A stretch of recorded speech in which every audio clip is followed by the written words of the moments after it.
Okay, June, so one thing I think would be useful to talk about is we've talked a lot about our toilet training program starting, you know, when the child's quite young, post-weaning and so on.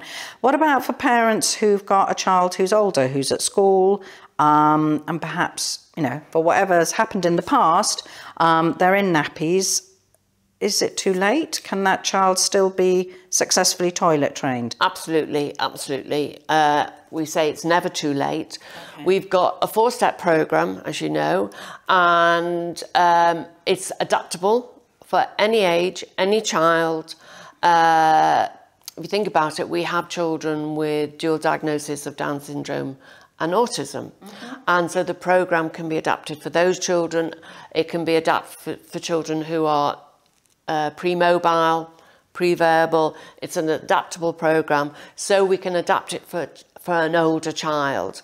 For older children, we have to ramp up the motivation in some cases, and also unlearn perhaps some fixed behaviours. Right. So counterintuitively, older children are not necessarily easier to toilet train, right, because many of them sussed out, actually, it's more convenient to use my nappy, thank you very much. Well, and that's their norm, isn't it? If that's the way you physically work. But it's never too late. We can adapt the programme for each individual child. Okay. And we do get a lot of older children on our toilet training boot camps. Yeah.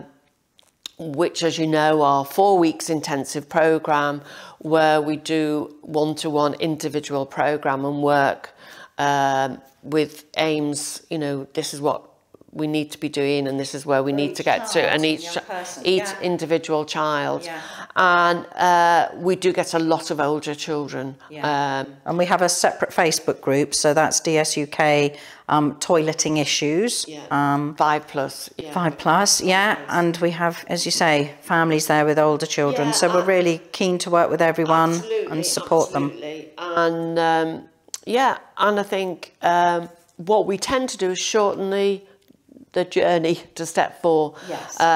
So we incorporate steps 1 and 2 very quickly, get them onto step 3 into time toileting. Yeah. And then, I say, these children, they may be the ones where we get them out of the disposable nappy quite early and use washable trainer pants, right, to help raise their awareness. Yeah.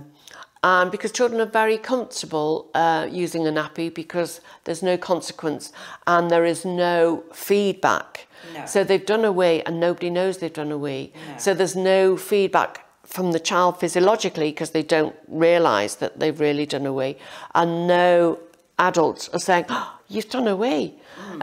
Because when they're in washable trainer pants, hopefully they're haven't enabled the child to be bone dry, and there is some evidence that the child has done wee, so that whoever's with the child can say, oh, you've done a wee, and that is starting to reinforce and raise the child's awareness. Right. And I say sooner rather than later we would then get them into pants again to help raise the child's awareness and enable them to understand the concept.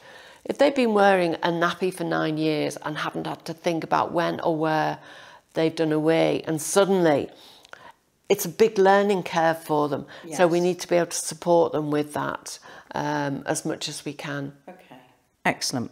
Good. So yeah, for more information, do jump on DSUK's website and our closed Facebook group for those who are in the UK. Thank you.